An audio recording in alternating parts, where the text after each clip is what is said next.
દમણમાં 3 જાન્યુઆરીથી સ્વર્ગસ્થ દયાભાઈ પટેલ અને સમસ્ત પિતૃઓના સ્મરણાર્થે ભાગવત કથાનો આરંભ થશે। કોળી પટેલ સમાજની વાડીમાં વિશ્વવિખ્યાત કથાકાર પ્રફુલભાઈ શુક્લની મધુર વાણીમાં કથાનું રસપાન કરાવશે।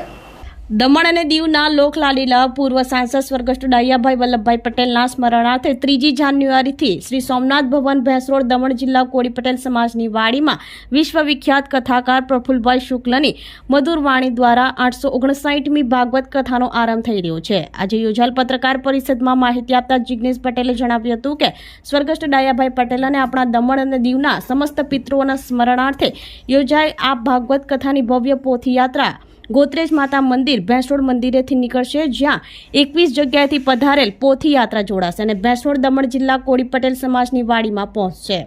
કથાનો સમય દરરોજ બપોરે 2:30 વાગ્યાથી 5:30 વાગ્યા સુધીનો રાખવામાં આવ્યો છે। આ પ્રસંગે દમણ જિલ્લા કોળી પટેલ સમાજના ટ્રસ્ટી જયંતિભાઈ પટેલ, ઉપાધ્યક્ષ જિગ્નેશ દયાભાઈ પટેલ, ઉપેન્દ્ર પટેલ, અમૃતભાઈ પટેલ, મહેશ કીકુભાઈ પટેલ વગેરે ઉપસ્થિત રહ્યા હતા। જો ભાઈ કથા એ જીવનની વ્યથાને દૂર કરવાનું એક સાધન છે।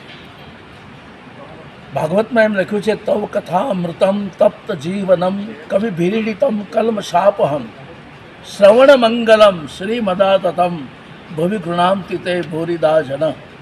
કથા જીવનને દિશા આપે છે, કથા જીવનને એક માર્ગ આપે છે અને એ કથા અહીંયા સર્જાઈ રહી છે ભાગવતની કથા। આપણી સંકલ્પ ન્યૂઝ ચેનલને સબસ્ક્રાઇબ અને લાઇક કરો, બેલ આઇકન દબાવો, જેથી આવનાર ન્યૂઝ અપડેટ્સની નોટિફિકેશન આપના મોબાઈલ પર સૌથી પહેલા પહોંચે।